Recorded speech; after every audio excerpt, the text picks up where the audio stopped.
The Galactic Concord had ruled the stars for 12,000 years. 600 different species lived under its laws. They traded with each other. They signed agreements. They held meetings in great halls that floated among the stars. And they all agreed on one thing without ever saying it out loud. Some species were meant to lead, and some species were meant to follow. Humanity was meant to follow. Earth had discovered faster than light travel only 300 years ago. To the ancient species of the Concord, this was nothing. The Corian Syndicate had been trading across the galaxy before humans learned to make fire. The Velith Dominion had built empires when Earth was still covered in ice. These old powers looked at humanity the way a grandfather might look at a child learning to walk. They smiled, they nodded, and they made very sure that the child never left the nursery. They called it the Observation Protocol. They said it was for humanity's own safety. They placed satellites around Earth's sun to watch everything humans did. They limited how many ships humans could build. They controlled what technology humans could use. And whenever Earth asked to join the Concord as an equal member, the answer was always the same: not yet. Maybe later. When you are ready. Chancellor Amara Okonkwo was tired of waiting. She was 62 years old, with gray hair that she wore in thick braids and eyes that had seen too much injustice to stay quiet anymore. She had grown up in Lagos, Nigeria, in a family that had fought against oppression for generations. Her grandmother had marched for freedom. Her mother had helped write Earth's unified constitution. And now Amara stood before the Grand Assembly of the Galactic Concord, the first human leader ever allowed to address all 600 species at once. The assembly hall on Nexus Prime was built to make visitors feel small. The ceiling rose so high that clouds formed near the top. Thousands of platforms floated in the air, each one holding delegates from a different world. Creatures with scales and creatures with feathers and creatures with no bodies at all watched as this small human woman walked to the central podium. Amara was not afraid. She had practiced this speech 1,000 times. She knew that the translator devices would carry her words to every ear in the hall, changing them into 600 different languages. She knew that trillions of beings across the galaxy were watching through broadcast screens. And she knew that this was humanity's best chance to change its future. "I come here not to beg," she began, her voice steady and clear. "I come here to remind you of your own laws." She talked about the Concord's founding documents, which promised equal treatment for all species. She talked about the observation protocols, which treated humans like prisoners in their own home. She talked about the 17 times Earth had applied for full membership, and the 17 times they had been rejected without explanation. "You say we are not ready," Amara said, "but you have never told us what ready means. You say we are young, but age is not wisdom. You say we are dangerous because of our history of war, but every species in this hall has blood on its history. The only difference is that you have had longer to forget." The hall was silent. The Velith ambassador's compound eyes showed nothing. The Corian representative sat perfectly still, his blue-gray skin reflecting the lights above. The Kralos Hegemony's delegate clicked his armored jaws in a way that might have been anger or might have been respect. Amara finished her speech with a simple request. She asked for a vote. A real vote with all species participating, on whether to end the observation protocols and accept Earth as a full member of the Concord. "History is watching," she said. "Your children's children will ask what you did on this day. Will you tell them that you chose fear? Or will you tell them that you chose justice?" She stepped back from the podium. The silence stretched on. Then, slowly, the Morith ambassador began to tap his walking stick against his platform. It was their species' way of showing agreement. A few others joined him, but most of the hall remained quiet. The Corian representative finally spoke. We thank the human delegation for these words. The matter will be considered at the appropriate time, through the appropriate channels. It was not a no, but it was not a yes. It was the answer the Concorde always gave when they wanted something to disappear. Amara nodded once, her face showing nothing. She had expected this. She turned and walked out of the great hall with her head held high. 3 hours later, she boarded her shuttle to return to the human diplomatic ship waiting in orbit. Her staff was with her. Her son David had wanted to come, but she had made him stay on Earth. "Someone has to lead if I don't come back," she had told him with a sad smile. He had not understood what she meant. The shuttle lifted off from the landing platform smoothly. Through the windows, Amara could see the beautiful rings of Nexus Prime, made of 1,000,000 pieces of ancient space stations and memorial stones. Somewhere in those rings were pieces of the first Concorde meeting hall, preserved for eternity. She never saw the weapon that killed her. The particle beam came from a Korean trading vessel that had been parked in the diplomatic zone for 3 days. The beam was invisible and moved at nearly the speed of light. It cut through the shuttle's shields like they were not there. It cut through the hull. It cut through everything. The shuttle became a ball of fire and metal. Pieces of it scattered across the orbital ring, mixing with the ancient debris of 12,000 years of galactic history. Amara Okonkwo, Chancellor of Earth, died in a single instant. She did not suffer. She did not have time to be afraid. One moment she was alive, thinking of her son, thinking of the future she had hoped to build. The next moment she was gone. The Concorde's official statement came within the hour. The words were careful and empty. They called it a tragic accident. They promised an investigation. They expressed their deepest sympathies to the people of Earth. And they said, almost as an afterthought, that humanity's application for membership would be reconsidered at a later date. On Earth, people watched the news in silence. They saw the footage of the shuttle exploding. They heard the Concorde's hollow words. They saw their leader murdered in plain sight, and they saw the galaxy shrug its shoulders. For a long moment, no one spoke. No one cried. No one screamed. Then, slowly, something changed. The grief was still there. The shock was still there. But beneath it, something older was waking up. Something that humanity had tried very hard to forget. The stars had gone silent. But the silence would not last. The galaxy expected humans to cry. They expected anger, protests, maybe a few harsh words on diplomatic channels. Some of the older species even expected something foolish. They thought humans might send a single warship to die against the Concorde's massive fleets. That would be typical, they thought. Emotional, irrational. Exactly what young species always did. It would also prove that the observation protocols were necessary. It would show everyone that humans were too dangerous to be trusted with freedom. But the humans did none of these things. Instead, they went quiet. The day after Chancellor Okonkwo's death, Earth closed all its diplomatic channels. Human ambassadors packed their bags and returned home without saying a word. Trade ships that had been traveling to other systems turned around and went back to Earth. The observation satellites that the Concorde had placed around the sun kept watching, but there was nothing to see. The humans were simply going about their business, quiet and calm. At first, the Concorde was pleased.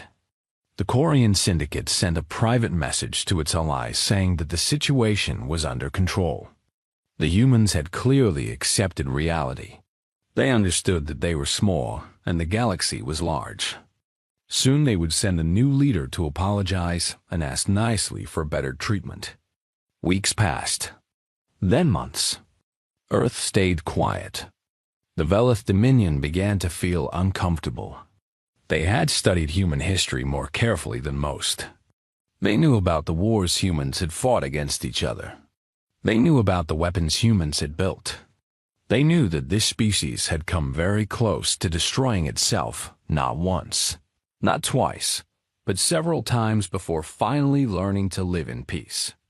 Their silence worries me, the Velith ambassador told the Concord Council. When they are loud, we know what they are thinking. When they are quiet, we do not.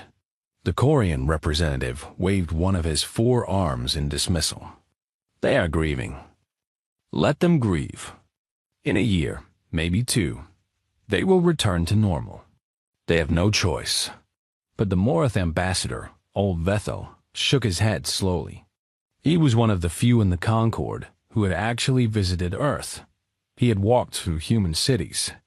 He had eaten at human tables. He had listened to human music and read human books. You do not understand them, Vethel said.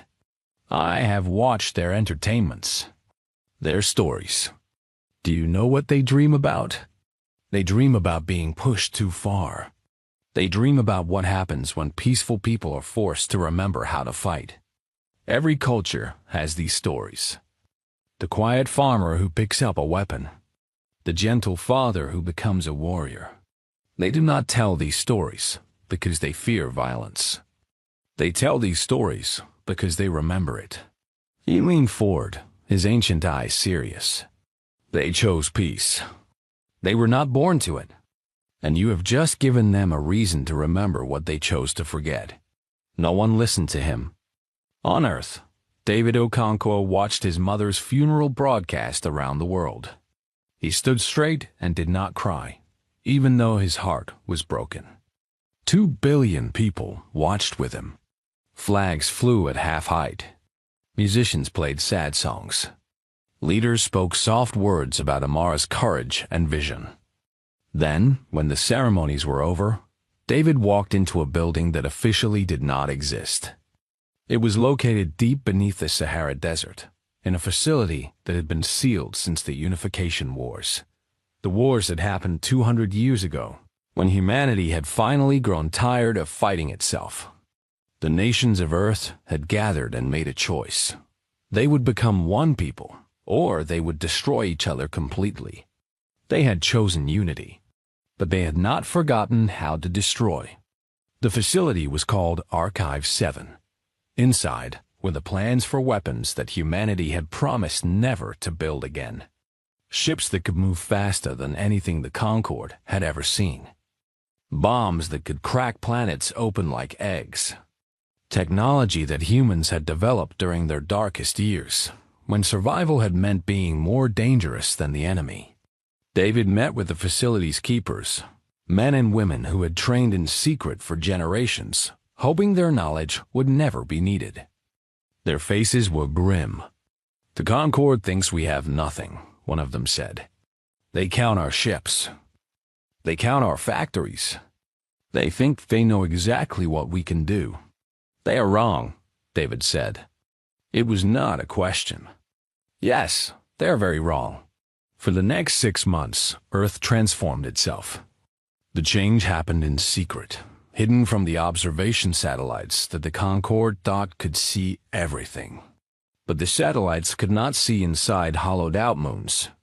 They could not see the shipyards built in asteroid fields, disguised as mining operations. They could not see the factories buried deep underground, running day and night. Humanity had learned long ago how to hide from itself. During the old wars, nations had built entire weapons programs in secret, invisible to their enemies. Now they used those same skills to hide from the galaxy. The observation satellites began to fail, one by one. Concord technicians assumed it was a natural problem. Space was harsh, and machines broke down. They did not realize that humans were quietly destroying the satellites, removing the galaxy's eyes from their home. Meanwhile, David traveled the world.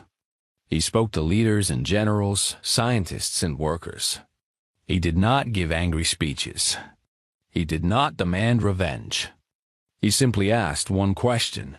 When the time comes, will you be ready? The answer was always yes. People who had never met each other worked toward the same goal without needing to be told what to do. Scientists shared their discoveries freely. Factories coordinated their production perfectly. Soldiers trained for battles that had not happened yet. It was as if humanity had become a single organism, every part working together without any central command. The Concorde could not have understood this. Their species relied on hierarchy, on orders passed down from above. They could not imagine a people united by grief and purpose, moving as one because they all wanted the same thing. In the deepest part of Archive 7, construction began on a ship unlike any other. It was called the Amara's Promise. David had chosen the name himself. The ship was a dreadnought, massive and powerful, built with technology that the Concorde did not know existed. 6 months after his mother's death, David stood in the shipyard and watched the final pieces slide into place. Around him, 10,000 other ships were being completed. Tomorrow, they would all fly into the dark together. They killed her because they thought we were weak, David said to no one in particular. They thought we would accept their apology and go back to being watched. He touched the cold metal of the ship's hull. They were wrong, and now they will learn what we truly are. The Concorde's early warning stations detected them first. A young Velith officer was monitoring the deep space sensors when the readings began to change. At first, she thought her equipment was broken. The numbers made no sense. She called her supervisor. He looked at the screen and felt his blood go cold. "That cannot be right," he said. "Check the sensors again." She checked them 3 times. The numbers did not change. 10,000 ships were emerging from the edge of human space. 10,000. The Concorde's records showed that humanity had fewer than 300 vessels capable of leaving their solar system.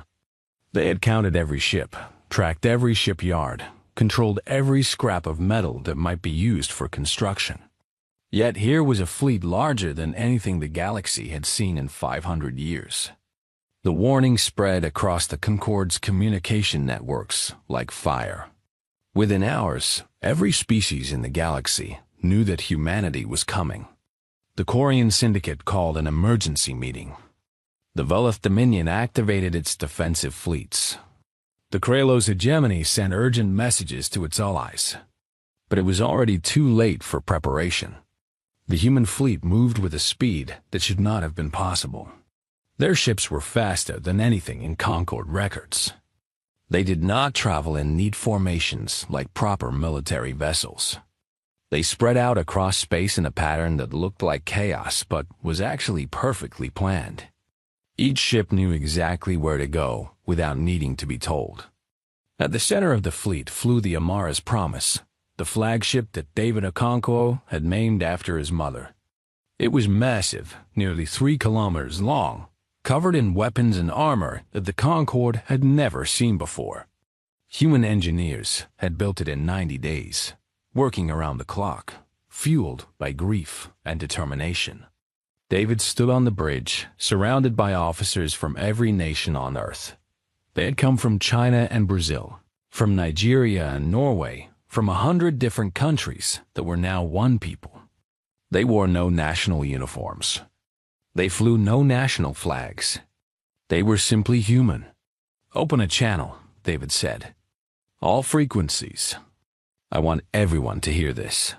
His communications officer nodded. "Channel open, sir.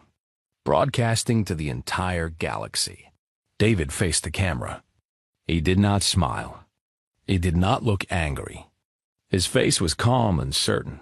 The face of a man who knew exactly what he was doing and why. "My name is David Okonkwo. My mother was Amara Okonkwo, Chancellor of Earth, who came to you 6 months ago asking for justice and equality.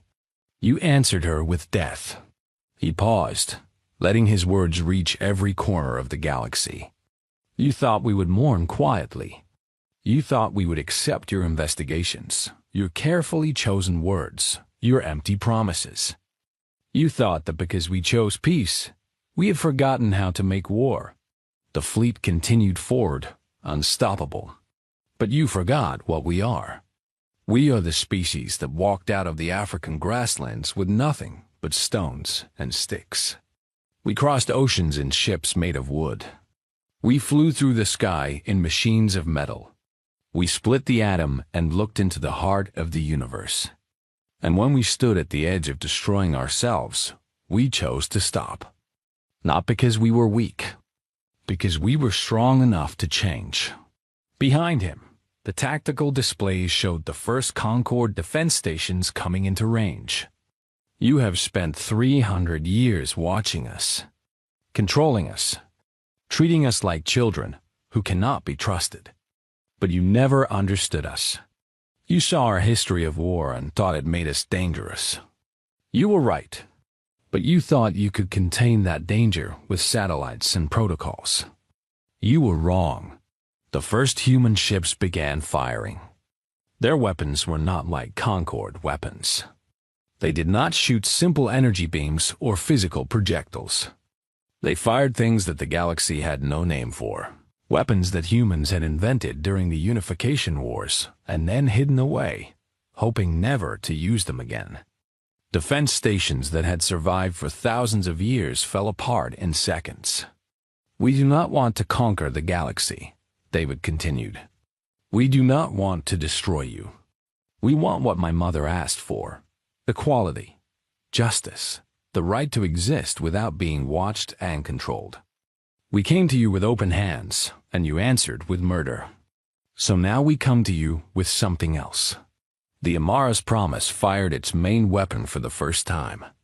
A Korean battlecruiser, one of the largest ships in their fleet, simply stopped existing. There was no explosion, no debris. The ship was there, and then it was gone, erased from reality by technology that the Concorde could not begin to understand. This fleet is not for conquest. It is for correction. We will go to Nexus Prime. We will speak to the Concorde one more time. And this time, you will listen. He ended the broadcast. Across the galaxy, beings of every species watched in shock. The Morath ambassador, Old Vethal, was the only one who was not surprised. He had tried to warn them. He had told them what humans were capable of. No one had listened. Now they had no choice but to watch. The Concorde assembled a response fleet as quickly as they could.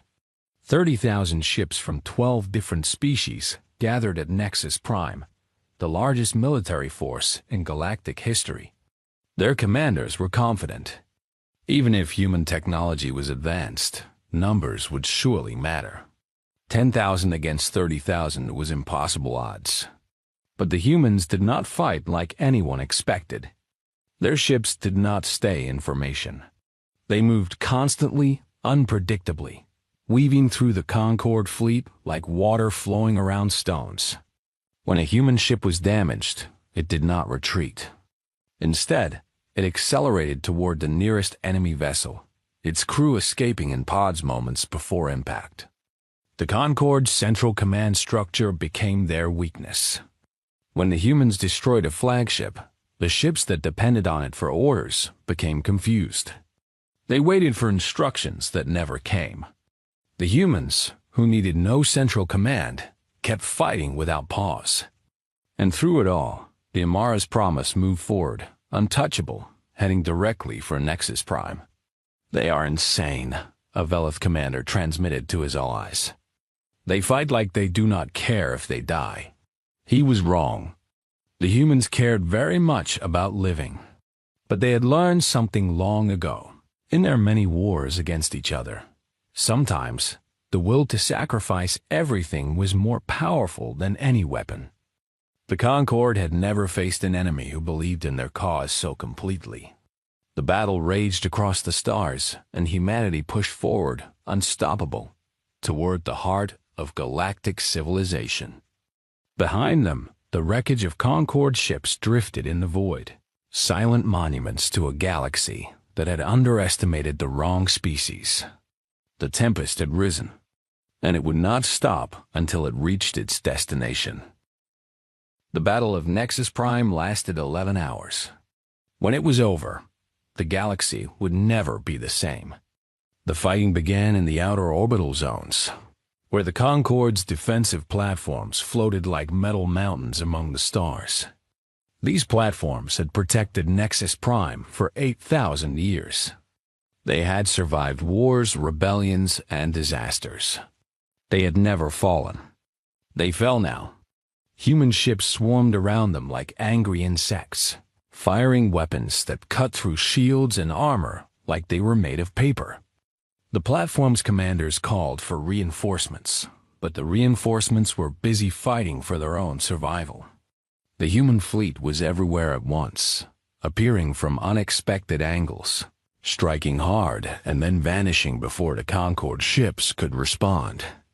The Quarian flagship, Pride of Commerce, was the first major vessel to fall. 3 human destroyers had been badly damaged in an earlier exchange. Instead of retreating, their crews evacuated into escape pods and programmed the ships to accelerate directly at the Pride of Commerce. The Quarian captain saw them coming. He tried to move his massive ship out of the way. He was too slow. The impact destroyed the flagship instantly. Across the Concorde fleet, officers watched in horror as one of their most powerful ships disappeared in a ball of fire. The Quarian admiral had been on that ship. Without him, their entire fleet lost coordination. "They are throwing away their ships," a Velis commander said in disbelief. "This is madness." But it was not madness. It was math. Humans understood something that the Concorde had forgotten. A ship was metal and circuits. A cause was something stronger. If destroying one human vessel meant destroying 3 enemy ships, the humans considered that a fair trade. They had come prepared to lose everything. The Concorde had not. While the physical battle raged, another war was being fought across communication channels. On every frequency, human broadcasters were telling stories. They showed images of Chancellor Okonkwo's shuttle exploding. They played recordings of her final speech, the one asking for nothing more than equality. They showed the Concorde's dismissive response, the hollow words about investigations that would never happen. And they showed history. For 12,000 years, the Concorde had claimed to represent peace and civilization. But humans had dug into the archives. They found records of the observation protocols being used against other species. Species that had asked for membership and been denied. Species that had eventually gone quiet and been forgotten. The galaxy had been told that these species had simply faded away. Now the truth came out. They had been controlled, exploited, and slowly destroyed. The Morath were the first to withdraw from the battle. Old Vethelus Medzitaverman throughout the fighting. He had shown them the human broadcasts. He had reminded them of their own history, of the time before they joined the Concorde, when they too had been under observation protocols. "We will not fight against freedom," the Morath admiral announced. His ships turned and left the battlefield. He did not join the humans, but he would not help the Concorde either. The Tazari followed within the hour. Then the Krell. Then the Bounded Stars Alliance. One by one, species that had once been controlled by the Concorde looked at the humans and saw something familiar. They saw themselves, fighting against the same forces that had once held them down. By the 6th hour, the Concorde fleet had lost half its numbers to retreat. By the 9th hour, it was obvious that the battle was lost. Human ships had surrounded Nexus Prime's orbital ring. The remaining Concorde vessels were trapped, unable to escape, unable to win. The Quarian Syndicate's new leadership, hastily chosen after their admiral's death, sent a message of surrender from an escape pod. They asked for mercy. They asked for negotiations. They asked for anything that would stop the destruction. David Okonkwo accepted their surrender. But he did not stop there. "We did not come here just to win a battle," he told his officers. "We came here to change history. Take us to the station." The Amara's promise descended toward Nexus Prime's central platform, the great station where the Concorde's assembly met. Human Marines in armored suits launched from the flagship, flying across the space between ships like a cloud of silver stars. They landed on the station's docking platforms and moved inside. They did not fire their weapons. They did not threaten anyone. They simply walked calm and disciplined through the hallways of galactic civilization's heart. Station workers and diplomats pressed themselves against walls as the humans passed. They expected violence. They expected revenge. They got neither. The Marines entered the Grand Assembly Hall, the same room where Amara Okonkwo had given her final speech. The delegates were still there, hundreds of them, hiding behind their floating platforms, waiting to see what humanity would do. David Okonkwo walked in alone. He wore no armor, carried no weapons. He walked to the central podium, the same place where his mother had stood, and he looked out at the representatives of 600 species. "I am not here to conquer you," he said. His voice was calm, almost gentle. "I am not here to destroy your Concord or burn your stations. I am here because my mother asked you for justice, and you answered her with murder." He paused, letting the silence fill the hall. "Here is what will happen now. You will disband the observation protocols, all of them, forever. Every species that is currently being watched will be granted full independence. You will open membership to any species that applies with a fair vote and no more delays." The delegates listened, barely breathing. "You will investigate my mother's death. A real investigation, not a performance. The beings who ordered her assassination will face trial, not in a coin court or a Velith court, but in a court where all species are equal before the law. You will create such a court if one does not exist." He stepped back from the podium. "And you will remember this day, not as a defeat but as a lesson. We came to you asking for respect. You thought we were weak because we asked instead of demanded. You thought our patience meant we could not fight.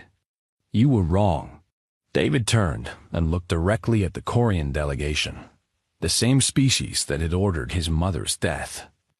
"We did not come here to rule you. We came here to grieve. And now that grieving is done, we want only one thing: to never have to do this again." He began to walk out of the hall. Then he stopped and turned back one final time. "The choice is yours. Change, and we will be your partners. Stay the same, and we will return. But next time, we will not stop at the door." He left the assembly hall. Behind him, 600 species sat in silence, trying to understand what had just happened. The most powerful civilization in the galaxy had been humbled by a species they had dismissed as children. Outside, the Amara's promise waited. Around it, the human fleet held position, patient and watchful. They had won. But David knew that the real battle was just beginning. Winning a war was easy compared to winning peace. The galaxy would never forget this day. The question now was what they would learn from it. 50 years had passed since the Battle of Nexus Prime. The galaxy was a different place now. On the station's central ring, where Amara Okonkwo's shuttle had once fallen in flames, there was now a garden. Trees from 100 different worlds grew there, their leaves mixing together in colors that no single planet had ever seen. Water flowed through channels carved from stone, and small bridges connected quiet paths where beings could walk and think. At the center of the garden stood a statue of Amara Okonkwo. She was not shown giving her famous speech. Instead, the sculptor had captured her smiling, looking up at the stars with hope in her eyes. Around her statue stood others, leaders and reformers from across the galaxy, who had fought for equality over the past 50 years. There was Vethe of the Morith, who had died peacefully 10 years after the battle, honored by all species as a voice of wisdom. There was Kress of the Tessari, who had written the new Concord's constitution. There were humans and non-humans, old species and young, all standing together in stone and metal. The Concorde still existed, but it had changed beyond recognition. The observation protocols were gone, forbidden forever. In the first decade after the battle, 17 species that had been held in observation gained full membership. They had been waiting for centuries, their applications lost in paperwork, their voices ignored. Now, they sat in the Grand Assembly as equals. The Korean syndicates still controlled much of galactic trade, but they did so under rules they had not written. Human economists had helped design a new system where no single species could dominate commerce. The merchants complained, of course. They always did. But even they had to admit that the galaxy was more stable now than it had been in thousands of years. Earth had not tried to become the new center of power. That had surprised many. They expected humans to demand special treatment, to use their victory as proof that they deserved to rule.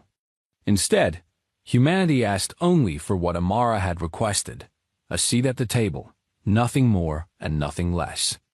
David Okonkwo never held political office. After the battle, he returned to Earth and refused every offer of power. People wanted him to become chancellor, to lead humanity into this new era. He always said no. "My mother led," he would explain. "My job was to make sure her dream survived. Now that it has, my work is done." Instead, he became a teacher. He found a small school in the mountains of what had once been called Kenya and spent his remaining years teaching history to children. He taught them about Earth's past, the good and the bad. He taught them about the wars that had almost destroyed humanity, the weapons that still slept in sealed vaults, the day when their ancestors had stood at the edge of extinction and chosen to step back. "We are not better than anyone else," he would tell his students. "We are not special or chosen. We are just very, very stubborn. When the universe pushes us, we push back. When someone tells us we cannot do something, we find a way. This is our gift. It is also our curse. We must always be careful with it." The students would listen with wide eyes. To them, David Okonkwo was a legend, the man who had brought the galaxy to its knees. They did not understand why he lived so simply, why he walked to school every day instead of traveling in ships, why he grew vegetables in his garden when machines could make any food he wanted. He never tried to explain. Some things had to be learned by living. When David died at the age of 93, the entire galaxy paused to honor him. Ships from every species flew in formation above Nexus Prime. Leaders who had never agreed on anything stood together and spoke of what he had meant to history. On Earth, 2 billion people watched as his body was laid to rest beside his mother, in a simple grave marked only with their names. Old Vetho's successor, a young Morath named Thiessen, delivered the eulogy. She had never met David personally, but she had grown up hearing stories about him. To her generation, the Battle of Nexus Prime was not a memory but a legend, something that had happened in a past that felt almost imaginary. The humans have a saying, Thiessen told the mourners gathered in the garden on Nexus Prime. They say that the flame that burns twice as bright burns half as long. They use this to describe people who live intensely, who change the world and then pass quickly from it. She paused, looking up at Amara's statue. But I think they are wrong about themselves. Humans are not flames. They are storms. A flame can be put out. A storm cannot be stopped, only waited out. It transforms everything it touches, and when it passes, the world can never pretend that the sky was always so clear. Above Earth, the memorial fleet fired a single salvo into the void. 10,000 ships, descendants of the fleet that David had led 50 years ago, released their weapons in perfect unison. The shots were not aimed at any target. They simply flew outward into the darkness, carrying light to distant stars. Across the galaxy, on 100 worlds, beings of every shape and size looked up at the sky that night. Some were old enough to remember the battle. Most were not, but they all felt something as they watched the light streak across the heavens. It was hope. Not hope that came from comfort or safety. Hope that came from knowing that the universe could change. That even the oldest and most powerful forces could be challenged. That a single voice, speaking the truth, could echo across the stars for generations. In his journals, which were published after his death, David had written a final message. They thought our compassion was weakness. They thought our patience was fear. They thought that because we chose peace, we had forgotten how to make war. They were wrong about all of it. We remembered everything. We simply hoped we would never have to prove it. But when they took my mother from us, when they showed us that hope alone was not enough, we proved it in a way that the galaxy will never forget. This is my wish for the future, that no species will ever have to prove it again. That the lesson we taught will be remembered. That peace will be chosen, not because people are too weak to fight, but because they are wise enough to know what fighting costs.